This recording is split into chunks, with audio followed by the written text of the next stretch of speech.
நம்ம எவ்வளவோ ஹாரர் படங்களை பார்த்திருப்போம். ஆனா இன்னைக்கு உங்களுக்காக கொண்டு வந்திருக்க படம் கொஞ்சம் வித்தியாசமானது. இங்க ஹீரோயினுக்கு ஒரு சாபம் பிடிச்ச விசில் ஒன்னு கிடைக்குது. அந்த விசில்ல பயங்கரமான சாபம் ஒன்னு இருக்கு. அந்த விசிலை யாராவது அடிச்சா அந்த விசில் அடிக்கிறவங்களும் அந்த விசில் சத்தம் கேட்கிறவங்களும் செத்து போயிருவாங்க. அதுவும் ரொம்பவும் வித்தியாசமான முறையில செத்து போறாங்க. இப்படி இருக்க ஹீரோயின் அந்த விசில் அடிக்கிறாங்க. கடைசியில அந்த சாபம் போறதுக்கான ஒரு வழியை ஹீரோயின் கண்டுபிடிக்கிறாங்க. இந்த சாபத்துல இருந்து ஹீரோயின் தப்பிச்சாங்களா? இந்த சாபம் யாரையெல்லாம் பலி வாங்குதுன்னு ரொம்பவும் த்ரில்லிங்கா நம்மள ரொம்பவுமே பயத்தோட கொண்டு போற படம் தான் விசில். இந்த படத்தை பார்த்து வர்ற பயத்தை விட வர்ற மே 4ஆம் தேதி தமிழ்நாட்டுக்கு விசில் சின்னம் வருமா வராதான்னு தான் பயமா இருக்கு. எந்த வருஷமும் இல்லாத எதிர்பார்ப்பு இந்த வருஷம் இருக்கு. எல்லாம் தளபதினால. நீங்களும் என்ன மாதிரியே விசில் வரணும்னு அதுக்காக வெயிட் பண்ணிட்டு இருந்தா கமெண்ட் பண்ணுங்க. படத்துக்குள்ள டக்குன்னு போலாம். அதுக்கு முன்னாடி நம்ம சேனலை சப்ஸ்கிரைப் பண்ணாதவங்க சப்ஸ்கிரைப் பண்ணிக்கோங்க. படத்தோட ஸ்டார்டிங்லயே சம்பவம் தான். இங்க ஒருத்தன் ஃப்ரெண்ட்ஸ் கூட வாலிபால் விளையாடிட்டு இருக்கான். கடைசியா வின் பண்ண போற ஸ்டேஜ்ல ஒரு உருவம் அவன் கண்ணுக்கு மட்டும் தெரியுது. ஒரு மாதிரி ஃபயர்மேன் மாதிரி இருக்க அந்த உருவம். அதை பார்த்து பயந்து போய் ஒரு ரூம்குள்ள போறான். போயிட்டு ஒரு கபோர்ட்ல இருந்து சின்ன பாக்ஸ் மாதிரி ஒரு பெட்டி எடுக்கிறான். அப்படி எடுத்துட்டே இருக்கான். இங்க வேற இந்த உருவம் அவனை நெருங்கிட்டு இருக்கு. அதை உடைச்சு போட்டா இந்த உருவம் போயிரும்னு நினைச்சு அதை ஒரு வெயிட்ட வச்சு உடைச்சு போடுறான். அப்புறம் அந்த உருவம் போயிருது. சரி அதான் போயிருச்சுலன்னு அந்த பையன் குளிச்சிட்டு இருக்கான். அப்ப மறுபடியும் அந்த உருவம் நடந்து வர சத்தம் கேக்குது. அதை கேட்டு திரும்பி பாக்குறான். அப்போ அந்த உருவம் அவனோட வாயில கைய விட்டு அப்படியே அவனை எரிக்குது. அதை பார்த்து அவனோட ஃப்ரெண்ட்ஸ் எல்லாரும் அலறாங்க. அப்படியே அவன் செத்து போறான். அப்படியே படத்தோட டைட்டில் போடுறாங்க. அப்புறம் அப்படியே கொஞ்ச நாள் போகுது. இவங்க தான் இந்த படத்தோட ஹீரோயின். காலேஜ் கிளம்பி போக ரெடி ஆயிட்டு இருக்காங்க.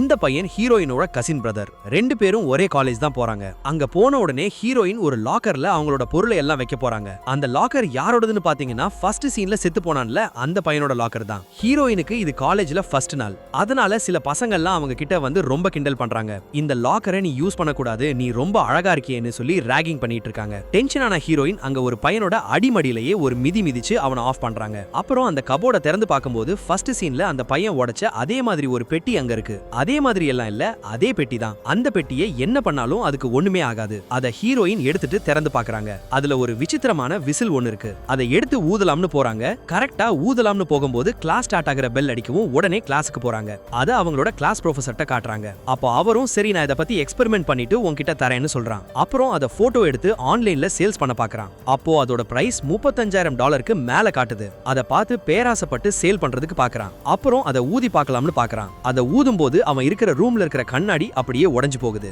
அத இவன் கண்டுக்காம இருக்கான். இங்க ஹீரோயினும் அவங்களோட கசினும் வீட்டுக்கு போறதுக்காக போயிட்டு இருக்காங்க. அப்ப காரோட சாவி கிளாஸ்லயே விட்டுட்டான்னு அதை எடுக்க கிளாஸுக்கு போறான். அப்போ அந்த ப்ரொஃபசர் அந்த விசில அங்கேயே விட்டுட்டு போயிடுறான். அப்போ அந்த விசில இந்த பையன் தூக்கிட்டு வந்துடுறான். அப்படி வரும்போது ஹீரோயின் கிட்ட ஒருத்தன் பேசிட்டு நின்னுட்டு இருக்கான். இவன் தான் இந்த படத்தோட வில்லன். சர்ச் பாஸ்டர்னு பேர்ல சின்ன சின்ன பசங்களுக்கு ட்ரக்ஸ் சேல்ஸ் பண்ணிட்டு மோசமான வேலையெல்லாம் பார்த்துட்டு இருப்பான். இவன் நம்ம ஹீரோயின் கிட்ட பேசிட்டு இருக்கத பார்த்துட்டு வந்து மிரட்டுறான். அப்போ அந்த வில்ல பையன் இவனை அடிச்சிடுறான். அப்புறம் ரெண்டு பேரும் வீட்டுக்கு போறாங்க.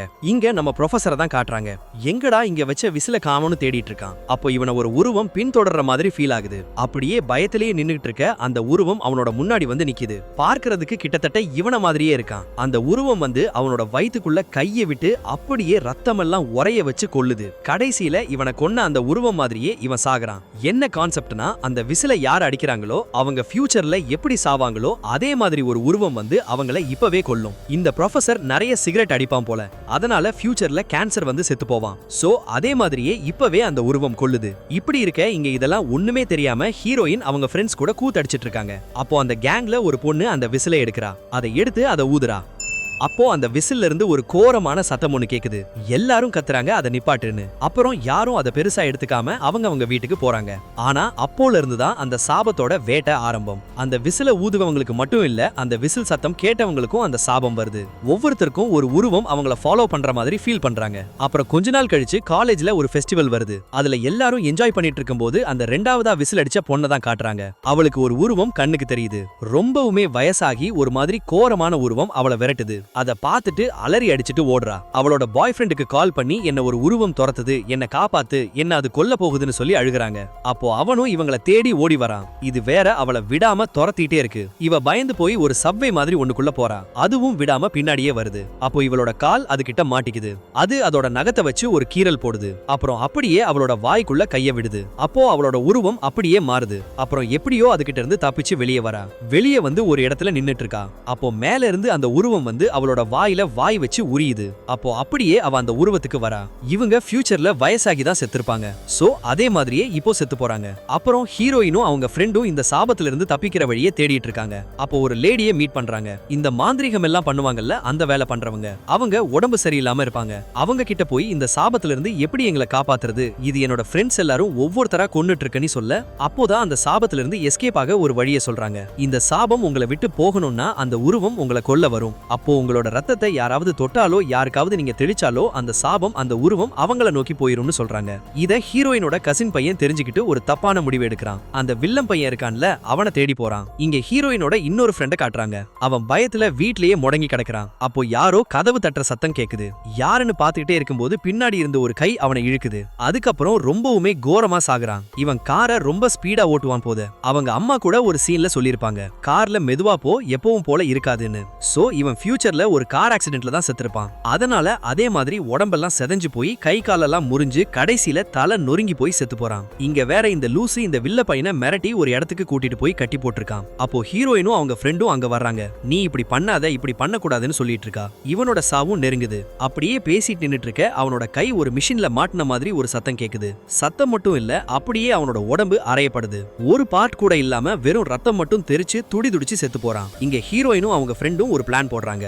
மெடிக்கல் சயின்ஸ் மூலியமா ஒரு ஐடியா பண்றாங்க. அந்த உருவம் வரும்போது கொஞ்ச நேரத்துக்கு நம்ம செத்து போன மாதிரி இருந்தா, மூச்சு பேச்சு இல்லாம இருந்தா அந்த உருவம் நம்ம செத்துட்டோன்னு போயிரும்னு ஒரு ஐடியா பண்றாங்க. ஆனா அதை பண்றதுக்கு ஒரு ஆள் வேணும்ல.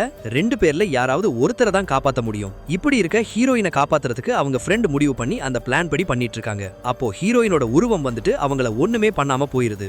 ரொம்ப நேரம் ஐஸ் வாட்டருக்குள்ள இருந்தனால ஹீரோயின் மயக்கம் போட்டுடுறாங்க. மூச்சு பேச்சே இல்லாம இருக்காங்க. அவங்கள காப்பாத்துறதுக்கு எலக்ட்ரிக் ஷாக் எல்லாம் கொடுத்து ட்ரை பண்ணிட்டு இருக்க, இங்க இதெல்லாம் ஒண்ணுமே தெரியாம இந்த வில்ல பையன் வர்றான். வந்து துப்பாக்கியை வச்சு மிரட்டுறான். ஏய் என்னடி பண்றீங்க, இங்க என்ன நடக்குது சொல்லுங்கடி சொல்லி ஹீரோயினோட ஃப்ரெண்ட சுடுறான். அப்போ அவங்க இடுப்புலயே புல்லட் இறங்குது. அது மட்டும் இல்லாம அவங்களோட உருவம் வேற பக்கத்துல வருது அவங்கள கொல்றதுக்கு. அப்போ புல்லட் பட்டனால ரத்தம் நிறைய போயிருக்கும். அந்த ரத்தம் அப்படியே அந்த வில்ல பையன் கிட்ட போகுது. அதை ஏதோ தக்காளி சட்னி மாதிரி தொட்டு பாக்குறான். அதுதான் ரத்தம்னு தெரியுதுல்ல, அதை தொட்டு வேற பாக்கணுமா? அதை தொட்ட உடனே அந்த சாபம் அவனுக்கு போகுது. அப்படியே ஒரு இருட்டுல இருந்து அவளோட உருவம் ஒண்ணு அவனுக்கு தெரியுது. அதை பார்த்துட்டு பயந்து போய் அந்த உருவத்தை நெஞ்சிலேயே சுடுறான். இவனுக்கு இங்க புல்லட் இறங்குது. ஏன்னா அந்த உருவம் தான் இவனோட ஃபியூச்சர் உடம்பு தானே. அது தெரியாம சுட்டுக்கிட்டே இருக்க, அதுவும் ஆஹா சுடு சுடு சுடுன்னு அப்படியே நின்னுட்டு இருக்கு. இவன் அப்படியே சுட்டுக்கிட்டே கீழே விழ அந்த உருவம் வந்து அவனையும் காலி பண்ணுது. அப்புறம் ஹீரோயினும் அவங்க ஃப்ரெண்டு மட்டும் உயிர் பிழைக்கிறாங்க. இப்படி ஒரு எண்டிங்கோட முடிப்பாங்கன்னு பார்த்தா கடைசியில இன்னொரு பொண்ணு அந்த விசில கையில எடுத்து செகண்ட் பார்ட்டுக்கு லீட் கொடுத்து முடிக்கிறாங்க. இந்த படம் எப்படி இருந்துச்சுன்னு கமெண்ட் பண்ணுங்க. மறக்காம நம்ம சேனலை சப்ஸ்கிரைப் பண்ணாதவங்க சப்ஸ்கிரைப் பண்ணிக்கோங்க. அடுத்த ஒரு நல்ல படத்துல மீட் பண்ணலாம். Bye by.